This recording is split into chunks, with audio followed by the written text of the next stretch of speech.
Bismillahirrahmanirrahim. Assalamualaikum warahmatullahi wabarakatuh. Alhamdulillahirrabbilalamin. Wassalatu wassalamu ala arsyafil anbiya'i wal mursalin wa ala alihi wa sahbihi ajmain, amma ba'du. Pertama-tama marilah kita panjatkan puji dan syukur kepada Allah Subhanahu wa taala bahwasanya alhamdulillah kita masih diberikan kesehatan dalam mengikuti pembelajaran daring pada hari ini. Baik, pada kesempatan ini juga sebelumnya izinkan Bapak memperkenalkan diri terlebih dahulu. Nama Bapak Muhammad Irfanur Arif. Di sini Bapak ditugaskan oleh fakultas atau lembaga untuk menjadi salah satu tim sukses rekan-rekan dalam rangka memperoleh pendidikan atau jenjang studi strata 1 di Fakultas Ekonomi dan Bisnis Prodi Akuntansi, yang dipercaya untuk memegang atau mengampu mata kuliah Sistem Pengendalian Manajemen. Baik, untuk mempersingkat waktu, kita mulai saja pada pengarahan teknis perkuliahan dan materi pertama untuk matkul SPM ini. Baik, Bapak ingin menjelaskan dulu ya secara singkat terkait dengan deskripsi mata kuliah SPM ini. Jadi untuk mata kuliah SPM ini adalah mata kuliah baru ya di Prodi Akuntansi. Mengapa mata kuliah SPM ini harus dimunculkan di Prodi Akuntansi? Dikarenakan inovasi yang semakin cepat, kompetitor yang semakin banyak, dan tuntutan pelanggan yang semakin meningkat menjadikan persaingan di dunia usaha menjadi semakin dinamis. Untuk itu, diperlukan metode evaluasi akan kinerja perusahaan atau organisasi, khususnya manajemen yang dapat membantu perusahaan atau organisasi mengimplementasikan strateginya. Jadi mata kuliah ini didesain untuk memberikan pemahaman kepada mahasiswa metode pengukuran kinerja dan teknik pengendalian di dalam perusahaan dan organisasi. Selanjutnya, sasaran mata kuliah ini memberikan pemahaman kepada mahasiswa tentang kerangka konseptual sistem pengendalian manajemen, lingkungan bisnis global, dan perubahan paradigma manajemen, pembentukan mindset, perencanaan struktur sistem pengendalian manajemen, jejaring informasi, sistem penghargaan berbasis kinerja, perancangan proses sistem pengendalian manajemen, dan reskilling manager. Selanjutnya, terkait dengan metode perkuliahan pada KBM selama 1 semester ke depan untuk mata kuliah SPM ini, yang pertama itu ada ceramah. Nah, ceramah ini dikarenakan kita sekarang melaksanakan sistem pembelajaran secara daring, biasanya nanti Bapak selain menggunakan media YouTube seperti sekarang ini, bisa juga nanti menggunakan media Zoom meetingnya. Jadi rekan-rekan nanti juga tolong dipersiapkan untuk akun Zoom-nya ya. Selanjutnya yang kedua metodenya itu nanti Bapak akan meng-share materi via Google Classroom. Nah, nanti rekan-rekan juga diwajibkan memiliki akun Google Classroom sebagai media pengganti LMS-nya ya. Selanjutnya yang ketiga nanti ada tugas-tugas. Tugas itu terdiri dari tugas individu dan tugas kelompok. Nah, untuk tugas individu nanti biasanya di setiap akhir perkuliahan atau akhir pertemuan biasanya Bapak sering menyelipkan post test untuk mengulas kembali materi yang telah kita bahas secara bersama-sama. Selanjutnya untuk tugas kelompok juga nanti Bapak akan bentuk kelompok belajarnya di dalam kelas. Nah, nanti tugas tambahannya yaitu biasanya nanti diberikan tugas untuk pembuatan makalah, kemudian pembuatan media presentasinya. Selanjutnya ya tentu nanti juga akan ada presentasi kelompoknya, itu tugas utamanya. Nanti setelah dibentuk lanjut nanti melakukan presentasi sesuai dengan jadwalnya masing-masing. Setelahnya nanti kita akan melaksanakan diskusi, sharing, tanya jawab antar kelompok belajar atau dengan rekan audien lainnya di kelas. Selanjutnya nanti di pertengahan semester kita akan melakukan evaluasi perkuliahan ya, atau lebih sering kita kenal dengan istilah UTS. Dan nanti di akhir perkuliahan pun sama, kita akan melakukan evaluasi juga ya, atau lebih dikenal dengan istilah UAS. Baik, selanjutnya untuk proses perkuliahan atau KBM dalam masa darurat pandemi terkait pencegahan virus COVID-19 ini, Universitas 11 April Sumedang selaku penyelenggara kegiatan perkuliahan atau KBM, mohon maaf kembali menerapkan sistem pembelajaran secara daring atau online learning. Dikarenakan status pandemi ini kembali meningkat dalam waktu kurang lebih 3 bulan terakhir ya, khususnya di Kabupaten Sumedang. Oleh karena itu, kami memfasilitasi KBM peserta didik dengan sebagai berikut. Nah, bentuk pembelajaran daring ini kita menggunakan metode atau sistem blended learning ya. Sistem blended learning. Sistem blended learning ini dibagi menjadi dua bagian atau dua bentuk. Yang pertama yaitu sistem sinkronus. Nah, sistem sinkronus itu maksudnya pembelajaran dalam waktu yang sama. Dalam waktu yang sama itu kurang lebihnya seperti live ya, sesuai dengan jadwal atau hari perkuliahan kita. Nah, media yang harus disiapkan apa saja? Di antaranya ada WhatsApp. WhatsApp itu nanti kita lebih melibatkan atau lebih banyak menggunakan WA Group ya. WA Group yang sudah kita bentuk, dan terima kasih kepada yang sudah join. Selanjutnya media Google Classroom. Nah, ini diharapkan rekan-rekan sudah tidak asing lagi ya dengan media Google Classroom ini. Nanti mohon agar segera join saja. Nanti grupnya Bapak buatkan dan linknya nanti di-sharekan ke rekan-rekan ya. Selanjutnya ada juga Google Meet ya. Google Meet ini juga masuk dalam metode atau bentuk sinkronus ya. Google Meet sama dengan Zoom Meeting, kurang lebihnya hampir sama. Nah, selanjutnya untuk bentuk atau metode asinkronus diantaranya yaitu menggunakan aplikasi atau media YouTube. Nah, YouTube ini seperti yang Bapak lakukan sekarang ya. Nah, yang Bapak sekarang lakukan ini yaitu menggunakan bentuk atau metode asinkronus. Nah, ini digunakan dalam pembelajaran kita juga ya, waktu yang berbeda. Nah, kenapa waktu yang berbeda? Karena mungkin Bapak ini merekamnya tidak pada saat waktu pelaksanaan perkuliahan, tapi sebelumnya. Nah, itu kenapa dinamakan asinkronus. Selanjutnya LMS dikarenakan masih dalam masa perbaikan ya, learning management system yang ada di lembaga kita. Akhirnya kita menggunakan media Google Classroom saja. Nah, kenapa Google Classroom itu ada di sinkronus dan ada juga di asinkronus? Dikarenakan nanti juga Bapak di luar jam perkuliahan mungkin nanti akan meng-sharekan kegiatan belajar mengajar kita. Di antaranya nanti mungkin akan meng-sharekan materi, meng-sharekan tugas-tugas, dan lain sebagainya. Baik, selanjutnya aplikasi yang harus disiapkan. Tadi juga sudah prolog ya beberapa yang Bapak sampaikan. Yang pertama itu yaitu Google Classroom. Google Classroom sudah tidak asing lagi ya, kurang lebih seperti ini nanti bentukannya atau aplikasinya. Nanti di Google Classroom ini dari mulai materi, selanjutnya daftar hadir, proses atau tugas-tugas, sampai dengan UTS dan UAS pun nanti akan menggunakan media Google Classroom. Jadi media Google Classroom ini atau aplikasi Google Classroom ini menjadi media utama yang akan kita gunakan terkait dengan pembelajaran daring selama 1 semester ke depan. Jadi mohon nanti rekan-rekan seluruhnya harus memiliki akun Google Classroom dan join pada grup mata kuliah SPM yang akan Bapak pimpin. Selanjutnya WA Group kurang lebih seperti ini ya. WA Group nanti dimulai dari sharing, kemudian nanti juga share materi, kemudian nanti juga presentasi. Misalkan nanti ada yang mau menggunakan media WA Group, maka kalau mau menggunakan WA Group nanti presentasinya menggunakan blended learning. Media presentasinya nanti menggunakan aplikasi YouTube-nya dipakai. Nah, jadi nanti rekan-rekan merekam dulu materi presentasinya direkam, kemudian rekan-rekan presentasikan, kemudian rekan-rekan upload pada akun YouTube masing-masing atau akun YouTube kelompoknya. Nah, nanti link videonya itu tinggal di-sharekan ke grup. Jadi rekan-rekan atau rekan-rekan audiens lain tinggal hanya menyimak saja. Kurang lebih seperti itu ya gambarannya. Nanti untuk lebih jelasnya silahkan mangga bisa ditanyakan langsung ke Bapak. Selanjutnya untuk Zoom atau Google Meet juga sama. Ini sudah tidak asing lagi bagi rekan-rekan ya. Nanti ini menggunakan metode atau bentuk pembelajaran secara sinkronus atau secara live atau secara langsung. Kurang lebih bentukannya seperti ini. Nanti bisa juga mangga kalau mau menggunakan Zoom Meeting atau Google Meet juga mangga nanti akan Bapak fasilitasi ya. Baik, ini yang penting yang harus Bapak sampaikan terkait dengan kriteria penilaian dalam mata kuliah SPM ini.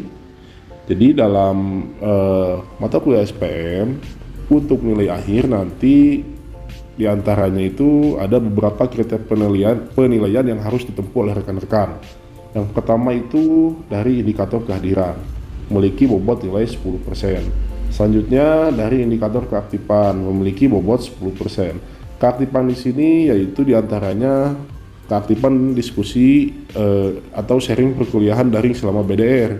Misalkan nanti kita melakukan presentasi di dalam kelas. Nah, nanti di sini ada penilaian keaktifan untuk rekan-rekan, dimulai dari keaktifan dalam pemaparan materi, keaktifan dalam sharing atau tanya jawab dalam presentasi tersebut. Nanti penilaiannya tuh berdasarkan keaktifan ya. Selanjutnya indikator yang ketiga ada indikator tugas. Bobot nilainya itu 20%. Nah, tugas ini terdiri dari tugas individu dan tugas kelompok.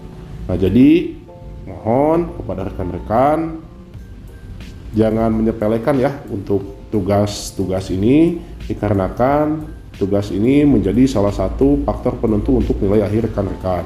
Nah, selanjutnya untuk indikator yang keempat yaitu dari UTS, menyumbang bobot nilai sebesar 25%. Dan yang terakhir yaitu UAS atau ujian akhir semester, menyumbang bobot nilai 35%. Jadi totalnya kurang lebih 100% dari kelima indikator ini. Mohon kepada rekan-rekan untuk senantiasa memperhatikan ya terkait indikator-indikator. Jadi tidak hanya sebatas untuk mengikuti UTS dan UAS saja. Kalau hanya mengikuti UTS dan UAS saja, dikhawatirkan nanti nilai akhirnya tidak memenuhi kriteria. Mengapa demikian? Dikarenakan dengan regulasi yang baru, lembaga nanti apabila rekan-rekan memiliki nilai atau mendapat nilai D, nah untuk D itu, untuk regulasi sekarang itu diwajibkan untuk mengulang mata kuliah. Nah, maka tolong perhatikan ya, perhatikan kembali, jangan sampai kejadian tersebut terjadi kepada rekan-rekan ya. Baik, itu saja yang dapat Bapak sampaikan. Untuk selanjutnya yaitu terkait dengan estimasi waktu. Estimasi waktu di sini untuk mata kuliah SPM jumlahnya 3 SKS. Nah, dari 3 SKS ini tidak semuanya dilakukan dalam waktu perkuliahan ya, atau hari perkuliahan sesuai dengan jadwal. Tidak. Jadi dalam 3 SKS ini dibagi lagi beberapa bentuk. Yang pertama itu 1 kali 50 menit tatap muka atau tatap maya. Selanjutnya 1 kali 50 menit kemudian untuk tugas terstrukturnya atau prosesnya. Dan 1 kali 50 menit yang ketiga yaitu terkait dengan tugas mandiri atau tugas-tugas yang ada di luar jam perkuliahan. Baik, selanjutnya media pembelajaran daringnya. Untuk perangkat lunaknya yang harus disiapkan tadi ya sudah Bapak jelaskan juga di slide sebelumnya. Untuk perangkat kerasnya pun mangga itu Bapak serahkan kepada rekan-rekan, mau yang menggunakan laptop atau komputer mangga, mau yang menggunakan gadget mangga, yang penting nanti pembelajaran itu terkejar ya. Selanjutnya untuk topik inti atau pokok bahasan dalam mata kuliah ini, dalam mata kuliah SPM, yang pertama itu kita akan mengulas atau membahas konsep dasar SPM dan hakikat SPM yang akan langsung dibawakan oleh Bapak. Selanjutnya materi atau pertemuan kedua kita akan membahas tentang batasan pengendalian manajemen. Kemudian selanjutnya untuk pertemuan ketiga kita akan membahas tentang strategi pengendalian manajemen. Selanjutnya untuk pertemuan yang keempat kita akan membahas tentang perilaku dalam organisasi atau perilaku organisasi. Selanjutnya pada pertemuan kelima kita akan membahas tentang pusat tanggung jawab dan pusat pendapatan. Selanjutnya untuk pertemuan keenam nanti kita akan membahas pusat responsibility atau laba. Nanti di pertemuan ketujuh kita akan laksanakan dulu UTS. Selanjutnya nanti setelah UTS kita lanjut pada materi. Kita akan masuk pada materi penentuan harga transfer. Kemudian pertemuan selanjutnya kita akan membahas tentang pusat responsibility investasi. Selanjutnya kita akan membahas penyusunan anggaran, evaluasi sistem pengendalian manajemen, TQM atau Total Quality Management, dan yang terakhir sebelum pelaksanaan UAS kita akan membahas materi tentang pengendalian atau strategi yang terdiferensiasi. Baik, nah selanjutnya kita mulai masuk saja kepada materi ya. Untuk pengarahan teknisnya Bapak cukupkan saja, apabila ada yang kurang dipahami nanti bisa tanyakan langsung ke Bapak. Baik, sebelum membahas tentang pengertian utuh sistem pengendalian manajemen, maka perlu dipahami dahulu beberapa konsep dasar, yaitu sistem, pengendalian, dan manajemen. Konsep tersebut menjadi acuan dasar bagi pembahasan selanjutnya di pertemuan perdana ini. Baik, kita sekarang masuk di pengertian sistem. Sistem adalah prosedur melaksanakan serangkaian aktivitas yang biasanya dilakukan secara berulang. Karakteristik suatu sistem adalah runtut, terpola, terkoordinasi, dan terdiri dari beberapa langkah yang terkoordinasi untuk mencapai tujuan tertentu. Nah, sistem ini disusun untuk menyelesaikan permasalahan yang mempunyai karakteristik yang sistematis. Selanjutnya, sistem terbagi menjadi dua bentuk, yaitu sistem formal.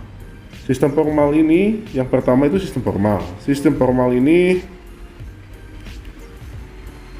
adalah sistem yang memungkinkan pendelegasian otoritas, di mana sistem formal memperjelas struktur kebijakan dan prosedur yang harus diikuti oleh anggota organisasi. Sistem dengan terstruktur, prosedur, dan respon yang terpola membantu manajemen dalam merencanakan dan mengelola strategi untuk mencapai tujuan organisasi dengan tetap memperhatikan lingkungan yang ada. Selanjutnya, untuk bentuk yang kedua yaitu sistem informal. Sistem informal adalah sistem yang berdimensi hubungan antar pribadi yang tidak ditunjukkan dalam sistem formal. Biasanya organisasi memiliki kedua bentuk sistem tersebut. Selanjutnya, tentang pengendalian. Pengendalian manajemen merupakan sebuah keharusan dalam suatu organisasi agar goal atau tujuan organisasi tersebut tercapai. Salah satu pandangan berargumentasi bahwa sistem pengendalian manajemen harus sesuai dengan strategi perusahaan. Nah, suatu organisasi harus dapat dikendalikan dengan adanya perangkat-perangkat pada tempatnya untuk memastikan bahwa tujuan strategisnya dapat tercapai.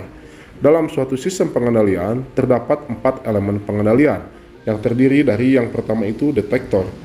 Detektor atau sensor adalah alat untuk mengidentifikasi apa yang sesungguhnya terjadi dalam proses pengendalian dalam organisasi. Selanjutnya yang kedua itu asesor atau penilai.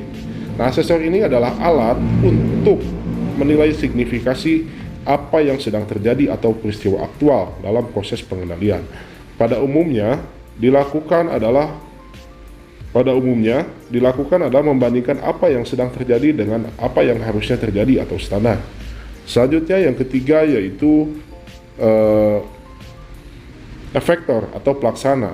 Efektor atau pelaksana adalah alat yang mendorong perilaku atau tindakan tertentu. Jika asesor menyatakan bahwa realitas tidak sesuai dengan ketentuan atau standar, elemen tersebut kadang disebut feedback atau umpan balik. Dan yang terakhir yaitu communication network atau jaringan komunikasi. Adalah transmisi informasi dari detektor dan asesor atau asesor dan efektor. Nah, jadi intinya, jika keempat elemen pengendalian diterapkan dalam suatu organisasi, maka seorang detektor mempunyai tugas melakukan pengamatan atas apa yang terjadi. Kemudian, asesor membandingkan apa yang terjadi dengan standar atau aturan yang berlaku. Kalau apa yang terjadi tidak sesuai dengan standar, maka efektor akan melakukan tindakan tertentu agar sesuai yang diharapkan. Tentunya, ketiga elemen tersebut harus dihubungkan dengan jaringan komunikasi yang terbaik. Nah, ini analogi pengendalian. Ini digambarkan seperti ini ya. Misalkan alatnya itu AC. AC itu sensornya itu menggunakan alat termometer. Nah, kemudian penilainya itu termostat. Nah, selanjutnya efektor atau pelaksananya yaitu sistem pendingin udara.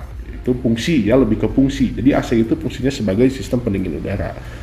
Nah, jaringan komunikasinya apa? Ya jaringan kabel atau jaringan listrik. Nah, analogi dari sistem pengendalian itu kurang lebih seperti ini ya.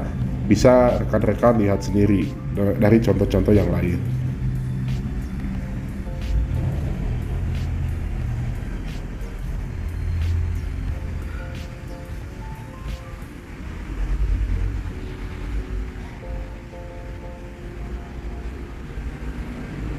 Selanjutnya, manajemen. Manajemen adalah pimpinan dari organisasi yang memiliki hierarki tertentu. Hierarki manajemen adalah pembagian manajemen menjadi beberapa lapisan.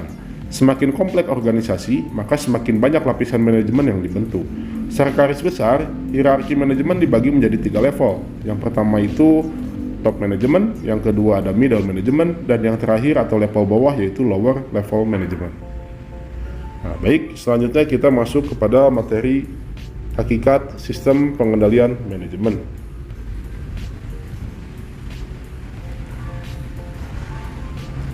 Dalam setiap pengendalian manajemen biasanya terdiri dari dua bagian, yaitu struktur dan proses.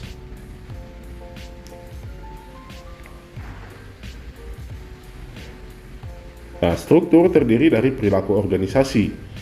Suatu organisasi memiliki tujuan dan fungsi pengendalian manajemen, yakni mendorong anggota organisasi mencapai tujuannya. Disinilah perlunya faktor keselarasan tujuan masing-masing anggota organisasi dalam pencapaian tujuan organisasi. Struktur organisasi mempengaruhi bentuk sistem pengendalian manajemen yang akan diterapkan. Perilaku organisasi juga berkaitan dengan motivasi, kemampuan individu itu sendiri, dan pemahaman tentang perilaku yang diperlukan dalam mencapai prestasi tertinggi. Selanjutnya, struktur terdiri dari yang kedua, yaitu pusat-pusat pertanggungjawaban. Maksudnya, adanya pusat pertanggungjawaban adalah untuk memenuhi tujuan yang telah ditetapkan pihak manajemen puncak atau top manajemen. Secara garis besar, pusat pertanggungjawaban dibagi menjadi 4, yaitu pusat pendapatan, laba, biaya, dan investasi. Dan yang terakhir yaitu pengukuran kinerja. Pada hakikatnya, suatu manajemen control system diharapkan akan mampu meningkatkan kinerja perusahaan dengan kriteria yang pertama itu yaitu didesain dengan dasar mindset SDM yang mencerminkan karakteristik lingkungan bisnis. Nah, lingkungan bisnis itu ibarat suatu teritorial, sehingga untuk menjelajahinya kita membutuhkan peta bisnis. Peta bisnis akan memudahkan kita membuat dan membangun paradigma, sehingga mampu memicu kita untuk bersikap dan bertindak sesuai harapan. Selanjutnya, desain yang kedua atau kriteria yang kedua yaitu desain manajemen control system yang dilandasi oleh customer value, akan menghasilkan struktur organisasi yang memiliki kecepatan respon terhadap perubahan kebutuhan customer. Selanjutnya, kriteria yang ketiga yaitu penggunaan alat-alat evaluasi kerja dalam strategic planning akan menimbulkan kinerja perusahaan yang baik. Nah, selanjutnya dari proses pengendalian, maksudnya proses pengendalian ini manajemen meliputi interaksi dan antar individu sehingga memerlukan koordinasi antar individu tersebut dan merupakan proses perencanaan yang sadar di mana tidak dapat digambarkan dalam cara mekanis dan tidak bersifat otomatis.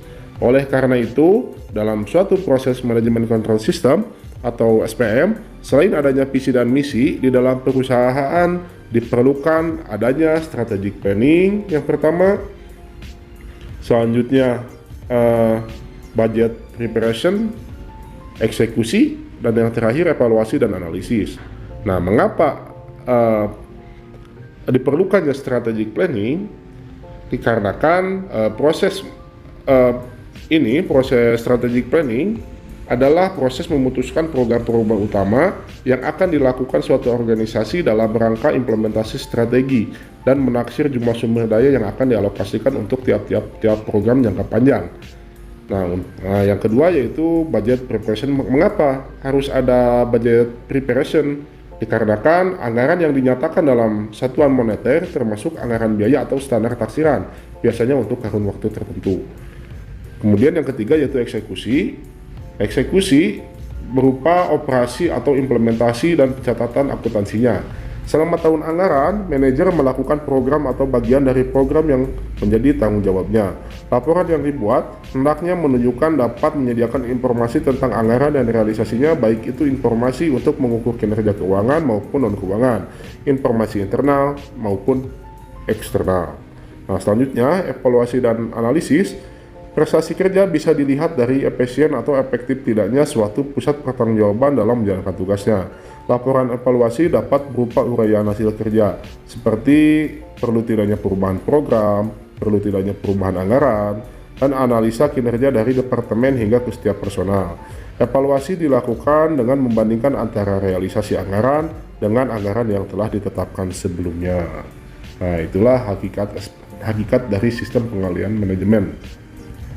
Selanjutnya, yaitu terakhir, kesimpulan dari materi perdana ini.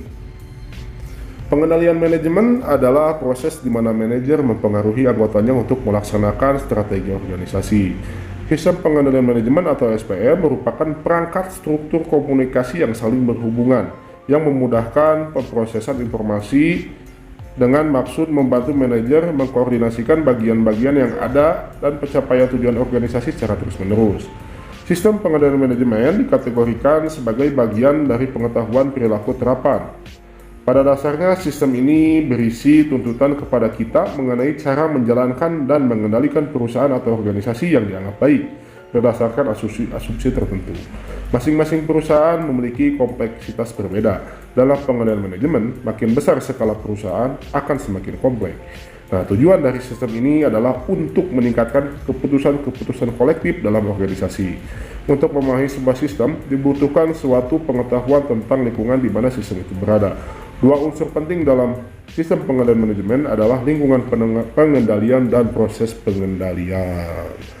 Baik, itu mungkin materi perdana yang dapat Bapak sampaikan. Untuk selanjutnya, nah ini ada, mohon maaf ya, baru juga pertemuan perdana. Ini udah ada lagi tugas kenapa ya wayahna dari tugas mahasiswa mahnya atau kewajiban mahasiswa mah ya wayahna harus mau diberikan dengan tugas-tugas ya. Nah, yang pertama itu tugasnya buatlah kelompok belajar di kelas menjadi 5 kelompok. Nanti tolong dikoordinir oleh ketua kelasnya, rekan-rekannya dikoordinir, dibentuk menjadi 5 kelompok. Untuk pembagiannya nanti mangga Bapak serahkan kepada rekan-rekan, diatur saja gimana baiknya. Nah, nanti tugasnya yang pertama itu membuat makalah sesuai dengan pokok bahasan. Pokok bahasannya nanti akan Bapak tampilkan di slide berikutnya ya. Tugas yang keduanya yaitu membuat PowerPoint sesuai dengan makalah kelompok masing-masing. Tugas yang keempatnya yaitu nanti sesuai dengan jadwal rekan-rekan harus mempresentasikan hasil dari pembuatan materinya ya. Nah, untuk media yang akan digunakan presentasi, tolong rekan-rekan sepakati dulu. Ada 2 media yang bisa digunakan. Yang pertama itu WA Group. Jika akan menggunakan media WA Group, maka siapkan video tutorial presentasinya dengan menggunakan aplikasi tambahan. Misalnya nanti direkam dulu. Apabila yang mau menggunakan laptop nanti bisa menggunakan aplikasi Bandicam dan lain-lain untuk editor videonya. Kemudian untuk yang menggunakan gadget atau handphone bisa menggunakan aplikasi KineMaster seperti yang Bapak lakukan, atau lain-lain juga bisa. Nanti rekan-rekan bisa searching atau googling atau cari di YouTube ya referensi untuk membuat video presentasi. Nah, nanti setelah hasilnya atau setelah diedit, nanti videonya diupload kepada akun YouTube. Akun YouTube-nya mau dibuatkan kembali akun kelompok mangga, mau dititipkan di salah satu anggota kelompoknya mangga di akun YouTube ini ya, di akun YouTube personal. Nanti sudah selesai diupload di YouTube, pada saat pelaksanaan presentasi nanti rekan-rekan tinggal meng-sharekan linknya saja dan rekan-rekan yang lain tinggal menyimak materinya saja ya, nanti dibuka YouTube-nya. Nah, pilihan yang kedua yaitu kita bisa menggunakan media atau aplikasi Zoom Meeting atau Google Meet. Nah, ini nanti kita presentasi secara live. Di mana sepakati saja dulu ya oleh rekan-rekan mau menggunakan aplikasi atau media yang mana enaknya.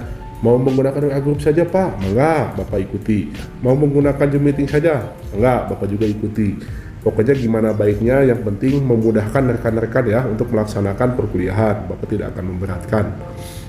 Nah, baik, untuk pembagian topik atau pokok bahasanya mangga bisa dilihat ya, atau nanti Bapak juga akan sharekan materinya di Google Classroom-nya. Untuk kelompok 1 nanti akan membahas tentang materi strategi pengendalian manajemen. Untuk kelompok kedua nanti akan membahas tentang perilaku dalam organisasi atau perilaku organisasi. Untuk kelompok ketiga nanti rekan-rekan akan membahas tentang evaluasi sistem manajemen. Untuk kelompok 4 nanti akan membahas tentang total quality management, dan yang kelompok 5 atau yang terakhir yaitu akan membahas tentang pengendalian atau strategi yang terdiferensiasi. Jadi nanti dimulai presentasinya itu pada pertemuan ketiga ya, karena kan pertemuan kedua nanti Bapak akan bahas kembali atau nanti akan Bapak share materinya ya. Meskipun tidak dibahas, nanti Bapak sebisa mungkin akan men-sharekan materinya kepada rekan-rekan ya, tentunya nanti via media Google Classroom. Jadi nanti dimulai dari pertemuan atau tatap muka ketiga ya, mulai presentasinya. Oke, baik, itu saja mungkin yang dapat Bapak sampaikan. Terima kasih kepada rekan-rekan mahasiswa-mahasiswi yang sudah menyimak materi dan teknis pembelajaran daring pengantar sistem pengendalian manajemen selama 1 semester ke depan. Nah, untuk kedepannya mudah-mudahan kita semua diberikan kelancaran dan kesehatan di setiap pelaksanaan perkuliahannya. Baik, akhirul kata, wabillahi taufiq wal hidayah. Wassalamualaikum warahmatullahi taala wabarakatuh.